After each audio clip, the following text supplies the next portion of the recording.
Hello everyone, Phoenix Knight here. Welcome to the channel, and welcome to a new playthrough on the channel. Unboxing Warfighter World War II Pacific earlier this afternoon reminded me of a date in history that we have yet to commemorate on the channel. So today, back in 1941, the Japanese attacked Pearl Harbor, which makes today Pearl Harbor Remembrance Day.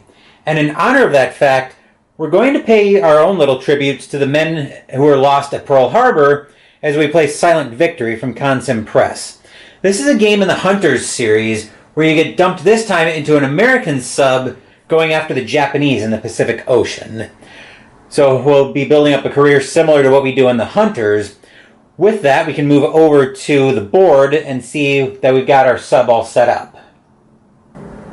For the start of this background career on the channel, we're going to have Lieutenant Commander Kirkish taking out a Narwhal sub available in December 1941, so looking into the immediate aftermath of Pearl Harbor.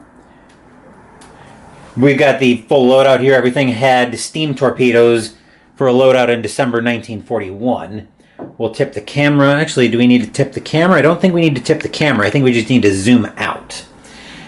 So just taking a look at the shot, everything's set up very similarly to the Hunters. Why do I have... Okay, I see why we have two different patrol sheets. The one thing I didn't remember was how we assigned the base. Do we just pick, or... I didn't see anything in setup about how we assign our starting base. Submarine model selection, start date. Okay, let me look in the index, because of course not. That would make life too easy, and that would make too much sense, and we can't have that now, can we? Do we just pick our base? Submarine base. Submarine base marker is used on the submarine display mat. That's not telling me anything, though.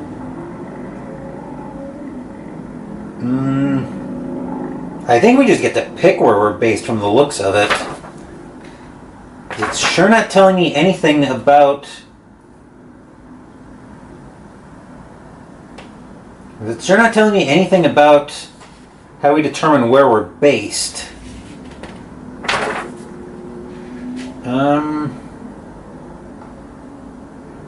No, I don't think... I think we just pick from the looks of it where... I think we just pick where we're based from the looks of it. So I'm going to decide that Lieutenant Commander Kirkish, if I can ever find it in here, is going to be based in Pearl Harbor. So Pearl Harbor is our base. What's the crew quality that we start with? That's the other thing I need to figure out. Probably trained?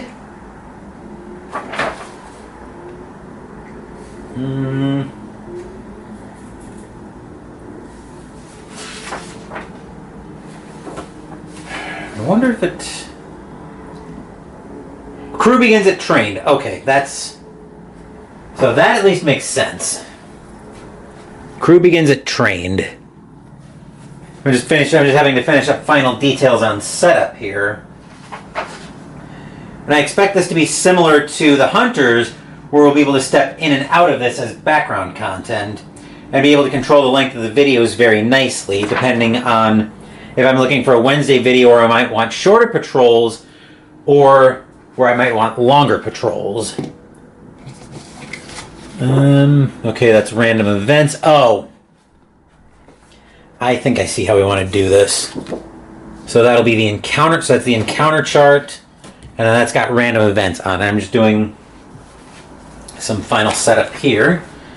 Where's my pen? I brought a pen in here with me, and now... here it is. Just going to make a note on the base.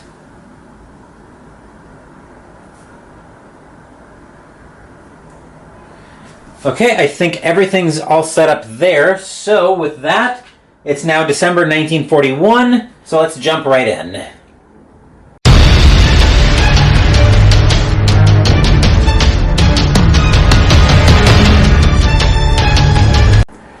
Of Of course, we have two different patrol assignment charts. We've got one for Australia, which we won't need.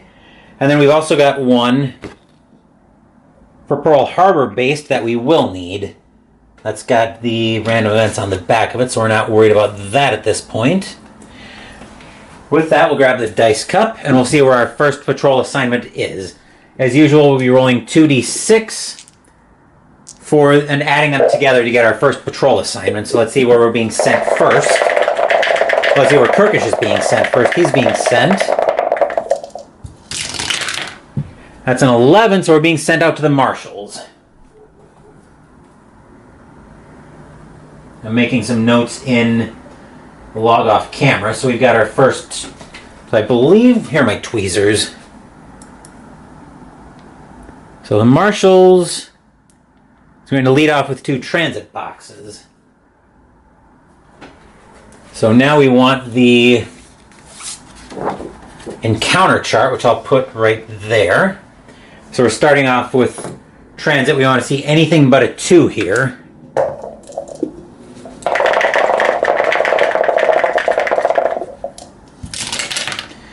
Nine will work. So that'll be a nice and quiet start to the first transit box. Second transit box. I'll bring my tweezers over here and my logbook. There should be enough room to put that over here and be able to put it down flat. I just got to move some of these cords and dice out of the way, and there is. Okay, so we've got that part figured out. Now we want transit 2. Actually, I wonder if I can move that about like that and bring the encounter chart over closer. There we go. That way I'm not straining to see it. A 7 is once again nothing. Now we'll actually head into our first Marshals box.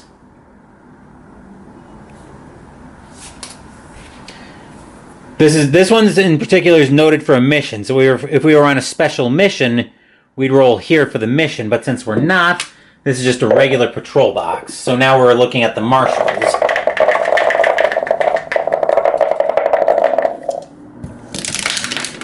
A 7 is another quiet patrol. There's another quiet encounter box. Marshals 2.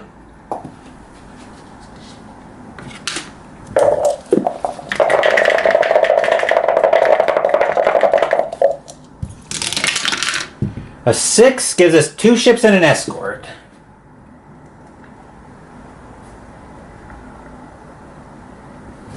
Alright, so we're going to roll 2d6 for the ships. To roll those both at once. As usual, 1 to 4 is a small ship, 5 to 6 will be a large ship. So we've got a small ship and a large ship that we're looking at. We'll be rolling a... Where's my ship roster? Small. Okay, we got small freighter rosters here. So we're going to roll on the A rosters first. We're going to roll for the small ship first. And 89, we're using black for 10s, white for 1s. 89 is the 2,800 ton. What is that? The F. Mikage Maru. My Japanese is probably horrendous. Although I did take some Japanese, and I did take a year of Japanese in college. It's probably long since left me though. Then for our large freighter,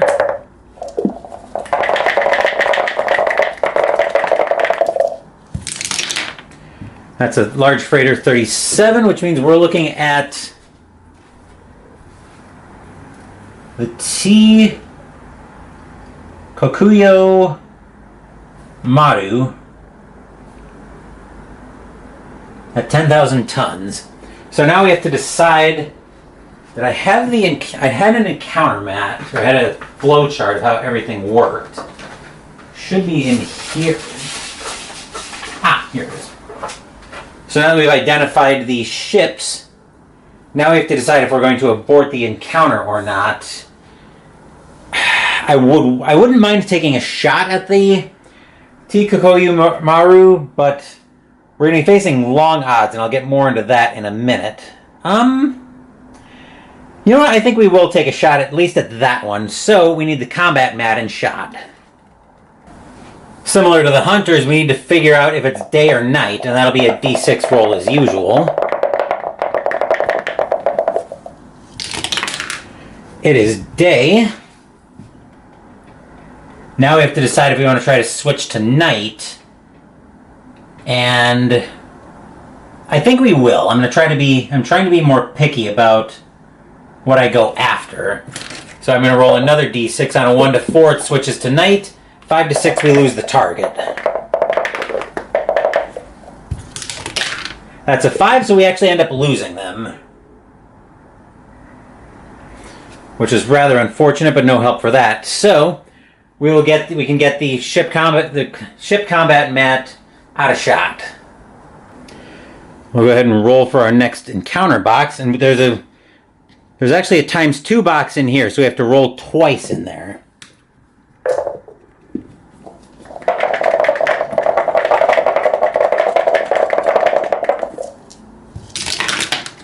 A 4 is nothing.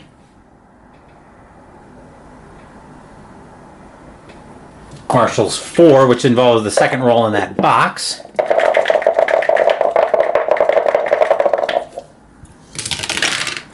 Snake Eyes, that can't be good.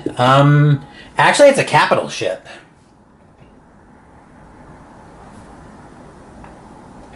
So we need to see what we're facing on that one. That will be on capital ship target roster, which these are able to serve as their own escort. So we've got a d20 for that. Let's see what we're facing.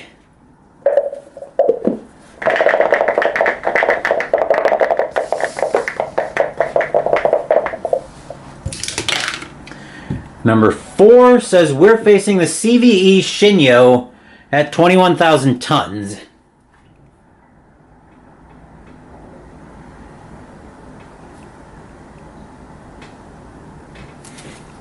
Now, if I remember correctly, capital ships are always able to serve as their own escort. Determine ships. Okay, so types of encounter.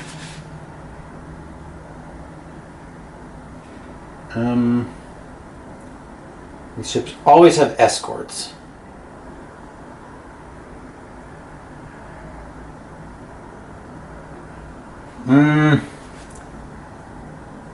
Okay, this one is not marked with an asterisk, so we won't have to worry about anything being fast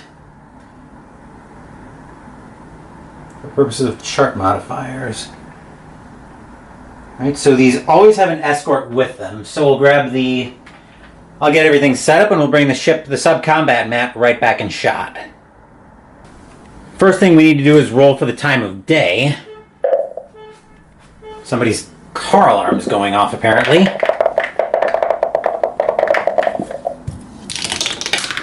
A 6 says this time it's night, which is exactly where I want to be. So we're definitely going to attack with a nighttime target.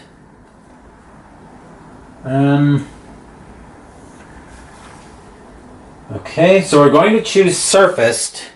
We're going to attack surfaced, mostly so we can use the deck gun as well.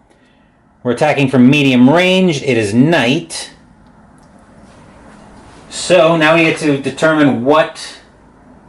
You choose forward and aft torpedoes if firing at night, which I think we'll fire a full salvo at this because we'll need a lot of hits. Actually, I think we were looking at needing... Oh, we only need 5 hits to sink this. That's not terrible. I'll just make a note in the log for that. So yeah, we're going to throw everything we've got at this. Forward and aft torpedoes since we're surfaced. Right? Yes. You choose forward and aft surface before firing, which we're doing. And we're going to put 2 shots of the deck gun into this as well, because I really want a nice lucrative target. Now, where is the combat chart? Ah, here we go. Deck and gunfire. So we're going to have to attack at medium range. We get a -1 modifier for a surface torpedo attack. We get +1 on our second salvo torpedoes. So this is going to be just a straight roll. So we'll start off with the first torpedo. Unfortunately, this early in the war, these steam torpedoes have a very high dud rate, which is part of why I'm throwing everything I've got at them. So the way I'm going to roll this is I'm going to roll 3d6. I'm going to roll the 2 white to determine if it's a hit, the black to determine if it's a dud or not. So let's fire 1 with the deck gun, or with the torpedoes. We need a 7 or less and a 5 or 6 with the black die. That's a 6, but that's a 3, so the first torpedo's a dud. Fire 2 with the torpedoes. So these are forward torpedoes, and then we're going to roll for the aft torpedoes after that. That's another dud. Yes, this is historically accurate because apparently it took a while for the U.S. war machine to wake up. Admiral Yamamoto, I believe, cited the sleeping giant as part of his apprehensions with Pearl Harbor, and in the aftermath of it, I believe he wrote in his journal, "I fear we have only awakened the sleeping giant." But it will obviously take a while for the sleeping giant to wake up. Fire 3. Another dud. Good grief. Fire 4. This is the last of our forward torpedoes.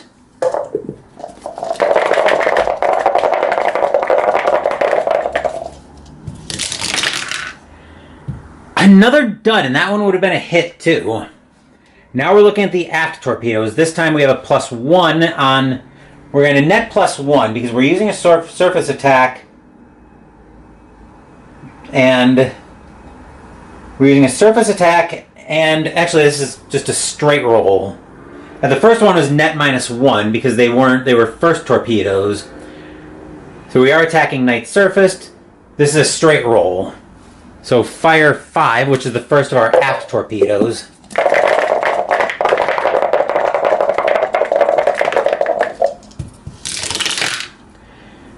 Yet another dud. And fire 6.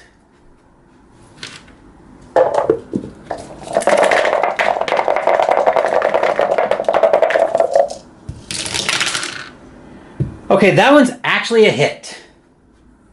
Now for the first shot with the deck gun, this needs to be a 7 or less, and it's just a straight roll. We don't have to worry about the dud roll.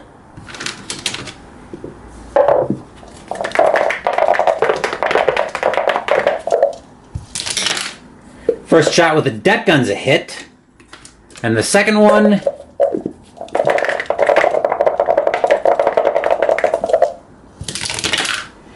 Two deck gun hits. That's very impressive. So we're going to roll the... So we're going to roll the 2 white dice for the deck gun hits, and the black die for the torpedo hit. Let's see what happens here. We used a 6-inch deck gun, so those rolls were actually -2, which means they were definitely hits.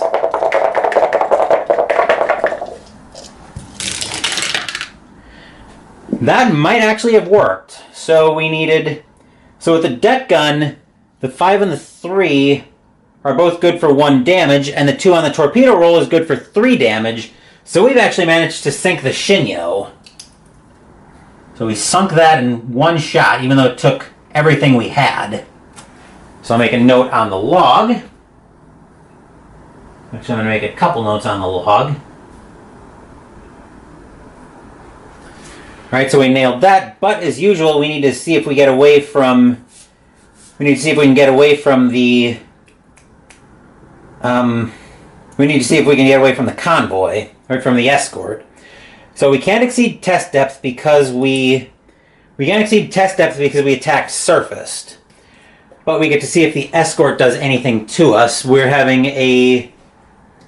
It's a straight roll because we don't have to worry about rolling for a +1 on the surface attack for 1941. So we do get just a straight roll here. We need an 8 or less to escape.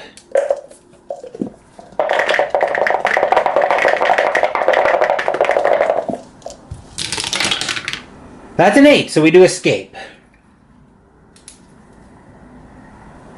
Which will let us slip away with a very big prize right off the bat. So with that, we can bring the sub-combat mat off shot. I just finished reloading. That can actually leave shot as well, going over to the combat mat. Next up, we have Marshals 5.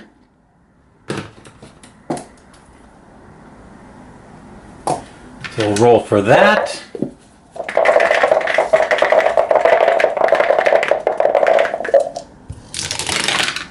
Three, and the Marshals is a warship. Yikes.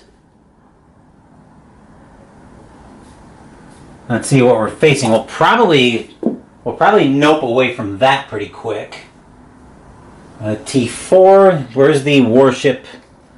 There's a warship target roster. I know there is. Here it is. Let's see what we're facing here. I believe we have the choice to not attack it.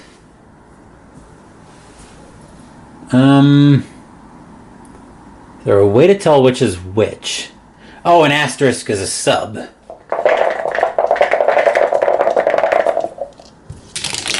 Oop, not that one. I need the D10s.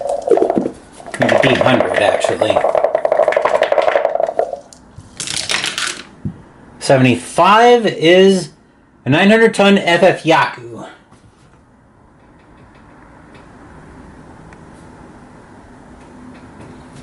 Which I believe gives us the option of...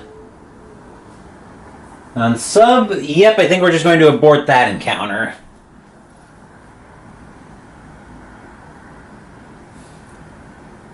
M6, I'm trying to show some discretion here in what I attack. I know I'm already having at least as of now, I'm having a successful patrol with the Shinyo.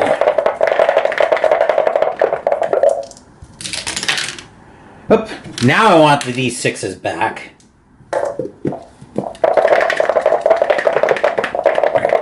Still in the Marshals. 7 is once again nothing.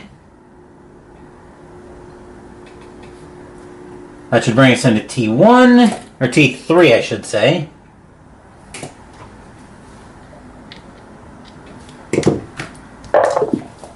So back into transit. Nothing. And our last transit box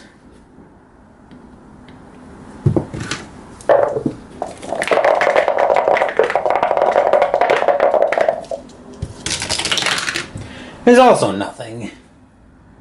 So a nice quiet patrol there. Only one ship, but it was a big one.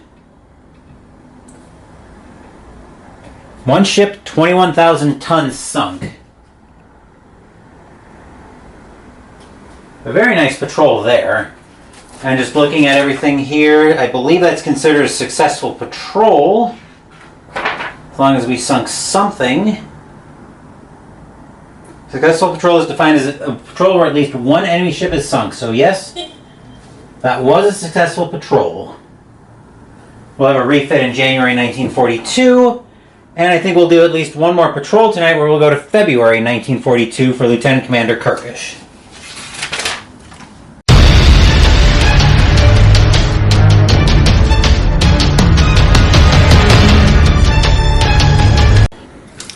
Unfortunately, we're still going to be facing a horrifically high dud rate on the torpedoes, but let's see what we get for our patrol here heading into February 1942. We are being sent. A 6 is being sent up to the Empire of Japan. Oh, delightful. And so that's an Empire. Fortunately, it's not a special mission, though, so we have T1. Which is our first transit box. Alright, that can move back there. So our first transit box is all quiet, nothing happening there.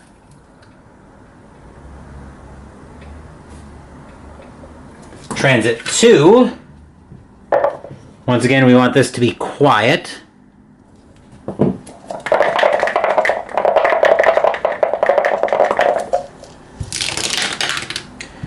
The 10 is all quiet.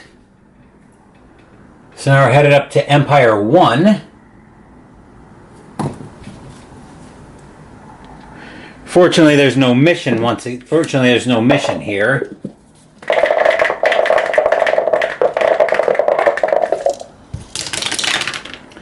A 10 is quiet in the Empire.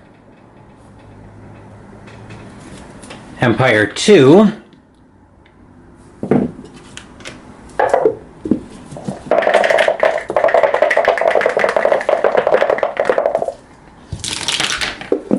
Snake Eyes.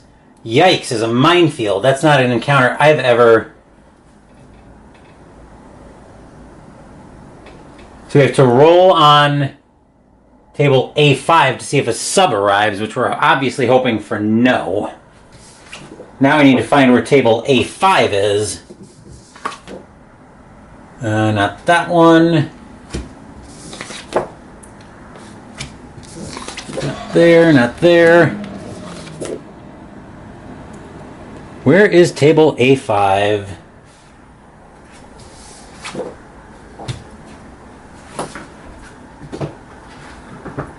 It wouldn't be on one of these other charts, or on one of these other sheets, I don't think.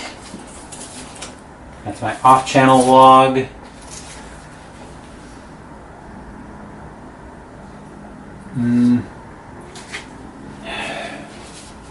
Okay, where did A5 end up? Not there. Not here. Not here.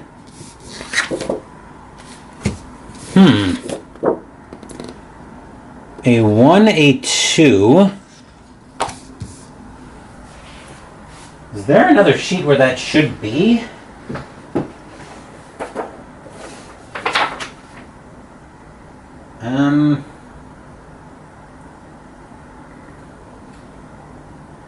That mine laying mission. Wonder if it's in here as an encounter type. I hope so. It's not combat. Troll encounters.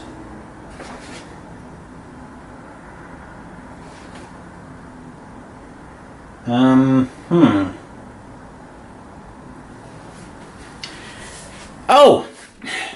I'm blind. It's right on the encounter chart. Okay, A5. So we're rolling a 2d6. We want this to be a 6 plus.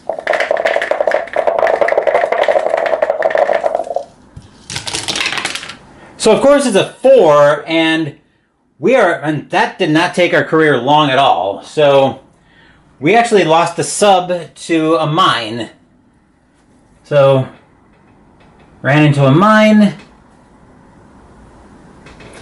and that was not a long career at all for Lieutenant Commander Kirkish, who goes down in the Sea of Japan, who goes down around Japan, but he actually took out one of their bigger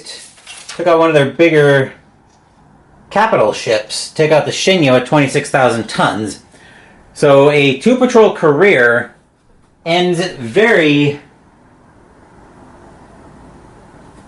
An on-channel career for Lieutenant Commander Kirkish ends very uneventfully. But that will do it for this playthrough of Silent Victory. Mythos Day lined up on the channel tomorrow. Tomorrow morning we'll be starting off with a game of Cthulhu Death May Die. And then tomorrow afternoon we'll be debuting a new roll and write on the channel, as a Kickstarter came in a few months ago that we'll be playing on the channel. We'll be playing Roll for Great Old Ones from Hodari Spiel. Thank you for watching the video. Please give the video a thumbs up and subscribe to the channel. Be sure to turn on notifications so you get my content. Be well, stay safe, Take care of yourselves and your loved ones, and I'll be back with more videos in the future. Until then, take care, everyone.